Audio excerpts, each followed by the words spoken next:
భూదాన్ భూముల వ్యవహారం మరోసారి కీలక మలుపు తిరిగింది. ఈ కేసులో మనీ లాండరింగ్ కోణంలో దర్యాప్తు చేస్తున్నారు ఈడీ అధికారులు. ఇటీవల ఐఏఎస్ అధికారి అమోయ్ కుమార్ ను సమన్లు జారీ చేశారు. ఇవాళ ఈడీ విచారణకు హాజరయ్యారు అమోయ్. ఈసారి పూర్తి వివరాలతో హాజరు కావాలని నోటీసుల్లో ఈడీ స్పష్టం చేసినట్టు తెలుస్తోంది. ఇప్పటికే 2024లో ఇదే వ్యవహారంపైన అమోయ్ కుమార్ ను అధికారులు విచారించారు.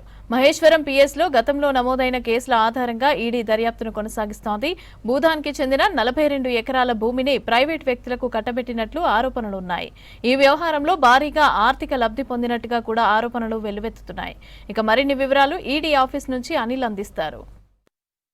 భూదాన్ భూముల వ్యవహారంలో ఇప్పటికే ఈడీ కేసును నమోదు చేసి దర్యాప్తు చేస్తుంది. గతంలోనే సీనియర్ రంగారెడ్డి జిల్లా కలెక్టర్గా ఉన్నప్పుడు సీనియర్ ఐఏఎస్ అధికారిగా ఉన్నటువంటి అమోయ్ కుమార్ని గతంలో 2 సార్లు విచారించింది. సో మళ్ళీ ఈరోజు కాసేపటి క్రితమే ఈడీ కార్యాలయానికి అమోయ్ కుమార్ చేరుకున్నారు. సో ఈ కేసుకు సంబంధించి కూడా రంగారెడ్డి జిల్లా నాగారం చెందినటువంటి భూదాన్ వ్యవహారంలో ఈ యొక్క కేసుకు సంబంధించి సీనియర్ ఐఏఎస్ అధికారి అమోయ్ కుమార్ను ఈడీ అధికారులు విచారణ చేస్తున్నారు. సో సుదీర్ఘంగా విచారణ చేసేటువంటి అవకాశం కూడా ఉంది. రంగారెడ్డి జిల్లా కలెక్టర్గా ఉన్న సమయంలో జరిగిన అక్రమ భూమి బదిలీలపై కూడా ఈడీ దర్యాప్తు చేస్తుంది. అమోయ్ కుమార్ను ఇప్పటికే పలుమార్లు కూడా ఈడీ అధికారులు విచారణ చేశారు. తాజాగా ఈరోజు ఈ యొక్క విచారణకు హాజరు చేశారు. సో గతంలోనే విచారణకు రావాల్సింది కూడా ఈ సీనియర్ ఐఏఎస్ అధికారికి కూడా సమన్లు జారీ చేశారు. సో 3 సేల్ డీడీలు, తర్వాత బ్యాంకు ఖాతాలకు సంబంధించి ఆస్తుల వివరాలు అందజేయాలని కూడా నోటీసులో పేర్కొన్నారు. అయితే ఈరోజు కాసేపటి క్రితమే సేల్ డీడీ వివరాలు, సంబంధిత డాక్యుమెంట్స్తో కూడా అమోయ్ కుమార్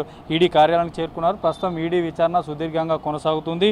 సో ఈడీ ఎదుట విచారణకు హాజరయ్యారు కాబట్టి గతంలోనే మహేశ్వరం పోలీస్ స్టేషన్లో 2023లో నమోదైనటువంటి కేసుల ఆధారంగా కూడా ఈడీ దర్యాప్తు చేస్తుంది. ఈ నాగారం గ్రామం పరిధిలో ఉన్నటువంటి భూదాన్ భూములకు సంబంధించి అక్రమంగా ప్రైవేట్ వ్యక్తులకు బదిలీ చేసినట్లు కూడా ఆరోపణలు చాలా ఉన్నాయి. కాబట్టి దాదాపు 42 ఎకరాల భూమిని అక్రమంగా కట్టబెట్టి భారీ మొత్తంలో లాభాలు పొందినట్లు కూడా అమోయ్ కుమార్పై చాలా ఆరోపణలు ఉన్నాయి. సో ఈ ఆరోపణలకు సంబంధించే ఈడీ అధికారులు ప్రస్తుతం విచారణ చేస్తున్నారు.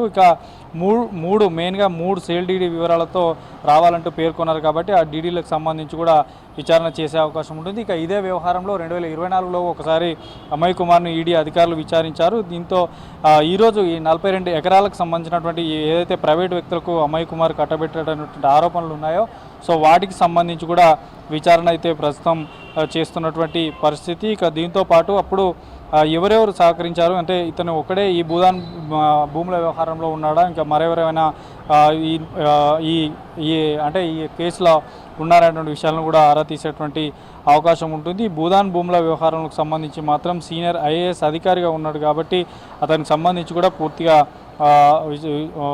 విచారణ చేస్తున్నారు. అంటే పలు మార్లు ఇప్పటికే విచారణ చేసి సో మళ్ళీ ఈరోజు చేస్తున్నారు. ఎందుకంటే దాదాపు ఈ యొక్క కేసులకు సంబంధించి 22A జాబితాలోని నిషేధిత భూములు రిజిస్ట్రేషన్ల ద్వారా అమోయ్ కుమార్ భారీగా లబ్ధి పొందారని ఈడీ అనుమానిస్తుంది. కాబట్టి ఈ యొక్క ధరణికి సంబంధించి కానీ ధరణి భూములకు సంబంధించి మార్పులు చేర్పులు జరగడం, నిషేధిత జాబితాలో ఉన్న భూములకు సంబంధించి పాస్ పుస్తకాలకు సంబంధించి కానీ ఈ యొక్క వ్యవహారంలో సేల్ డీలకు సంబంధించి కానీ సో ఇట్లాంటి అవకతవకలకు సంబంధించినటువంటి క్రమంలో కేసు నమోదు చేసే ఈ యొక్క విచారణ అయితే చేస్తున్నారు. సో సుదీర్ఘ విచారణ అనంతరం సీనియర్ ఐఏఎస్ అమోయ్ కుమార్కి సంబంధించి మాత్రం మళ్ళీ ఏ రోజుకి విచారణ రావాలనేది మళ్ళీ తెలిపేటువంటి అవకాశం ఉంటుంది. సో ప్రజెంట్ అయితే పలు దఫాలుగా ఈడీ అధికారులు విచారణ చేశారు. ఈ యొక్క రంగారెడ్డి జిల్లా నాగారం భూదాన్ భూముల వ్యవహారాలకు సంబంధించి మరోమారు సీనియర్ ఐఏఎస్ అధికారి అయినటువంటి అమోయ్ కుమార్ ఈడీ కార్యాలయంలో ప్రస్తుతం ఈడీ అధికారులు విచారిస్తున్నారు.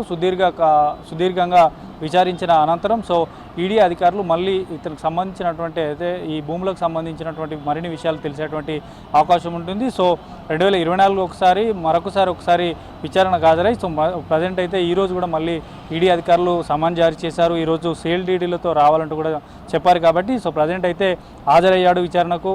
సో సుదీర్ఘంగా అయితే ఈడీ అధికారులు అయితే ఈ యొక్క సీనియర్ ఐఏఎస్ అధికారిని భూదాన్ భూముల వ్యవహారంలో ఈడీ అధికారులు విచారణ చేస్తున్నారు. వీడియో జర్నలిస్టు మనదీప్తో అనిల్ V6 న్యూస్, హైదరాబాద్.